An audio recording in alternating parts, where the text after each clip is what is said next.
Thanks very much. I'm keenly aware that I'm standing in between you and happy hour, so I'll try to go fast. I want to acknowledge my co-authors. Aaliyah is in the room today. I think Jason's online, and then Amelia, Jill, and Brandon from RTI International. Um,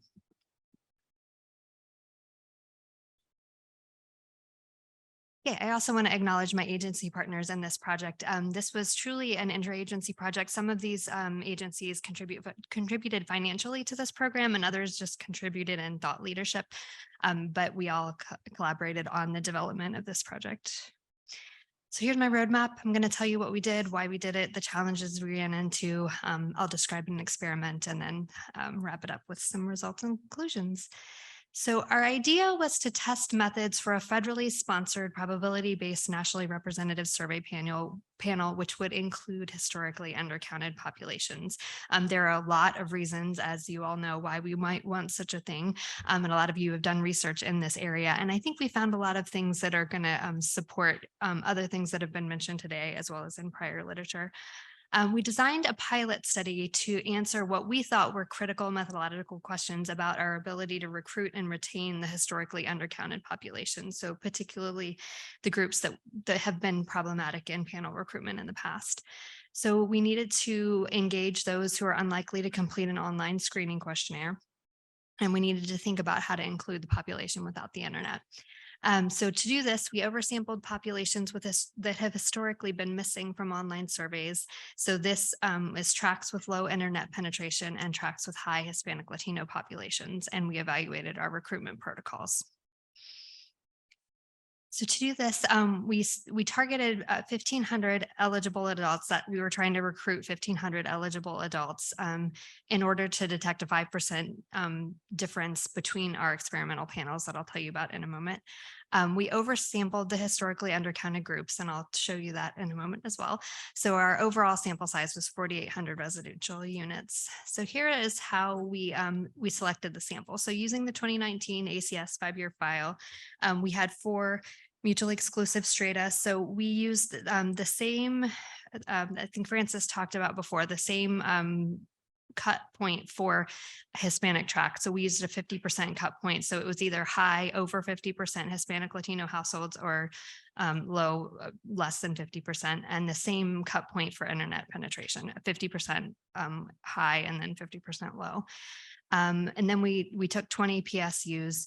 And you'll see on the slide, the highlighted counts are, we oversampled by a lot those with low internet penetration and high Hispanic groups. So what you're going to see here is not nationally representative data.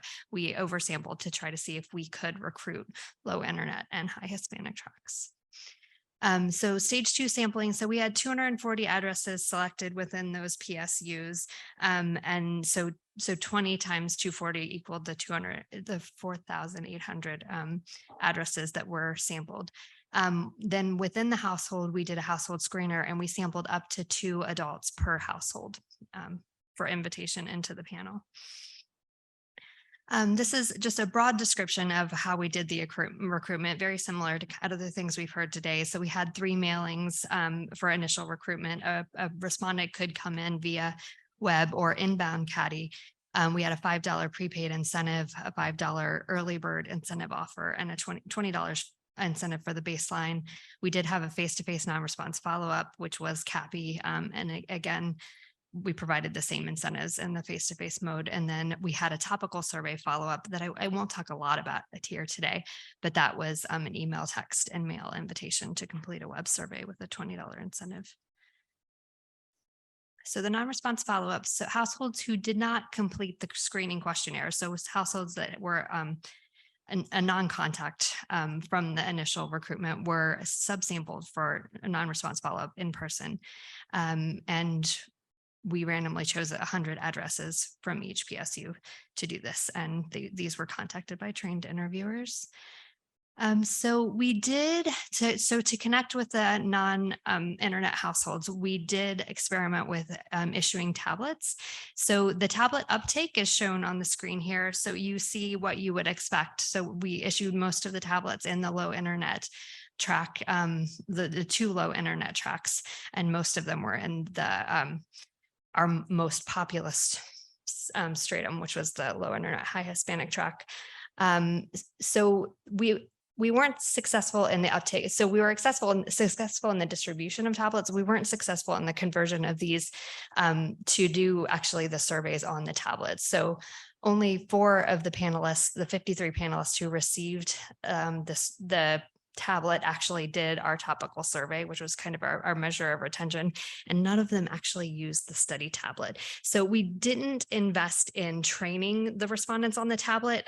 We just didn't put the money there. We kind of handed them out and said, it has Wi-Fi access, go for it. So I think that's the disclaimer there. I don't think we put enough money or effort into training with the tablets. So we saw that they accepted the tablets, but they didn't end up using them. Okay, here's our experiment. So we experimented with a prepaid visible incentive. So there was a $5 incentive in every envelope, and in half of them, it was visible, like the little graphic shows you. And then the other experiment that we conducted was we had Census Bureau in the label. You can see that on the screen. And the other version of this envelope just had help inform your nation's future. So a nondescript, I guess, or a lack of sponsor in the other panel. So this was conducted in 2021 after the 2020 that we all had. We weren't sure if the federal sponsorship would still be effective. So, one might say literature says federal sponsorship is the thing to do, but we had a rough 2020. So we thought we'd see if it was still a good idea. I can't leave yet, not quite time. Okay, so here are results. The overall, I'm highlighting here the unweighted and weighted response rates. Overall, we got a 18% unweighted response rate. Again, I'm going to say we focused on the hard to recruit groups. So this is not nationally representative by any means. You'll see that in the different stratum, you can see our response rates. So we were pretty pleased with the 17% unweighted response rates, 20% weighted response rates in those harder to reach groups. And you can see that in the high internet, low Hispanic group, we got a higher response rate as one would expect. There are main effects here of the visible $5 incentive and the endorsement experiment. But I also want to show you that there was an interaction effect of the visible incentive by the census endorsement. So that's where you really saw the most bang for the buck was both the government sponsorship as well as the visible incentive. So these are the panelist characteristics. So the N here is we invited up to 2 adults per household, so that the N reflects the 2 adults per household that could have been invited, and then the response rate there. And so we were still able to get a good response. So of the 663 low internet, high Hispanic track individuals invited, 403 of them, or 60%, responded. So we were very pleased with that.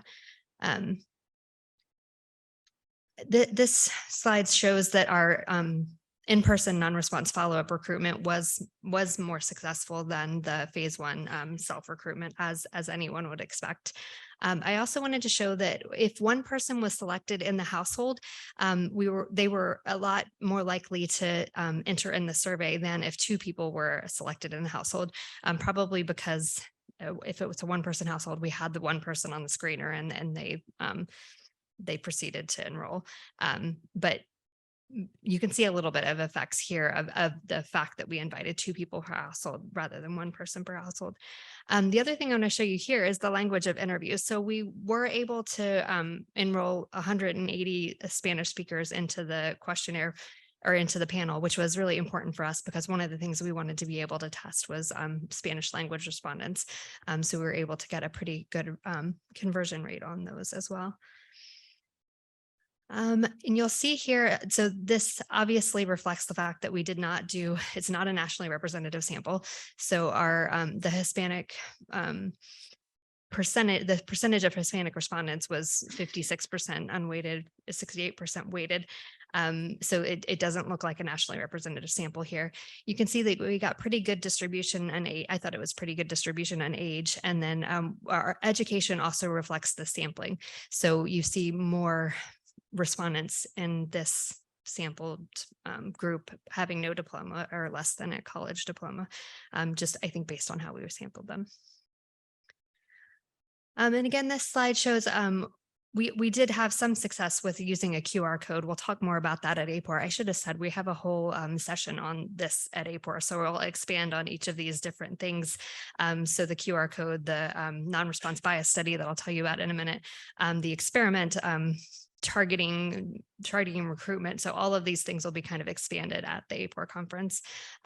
But so QR code was pretty successful, but you see really that in-person follow-up, as anyone would expect. So the in-person follow-up was much more successful than the self-administered.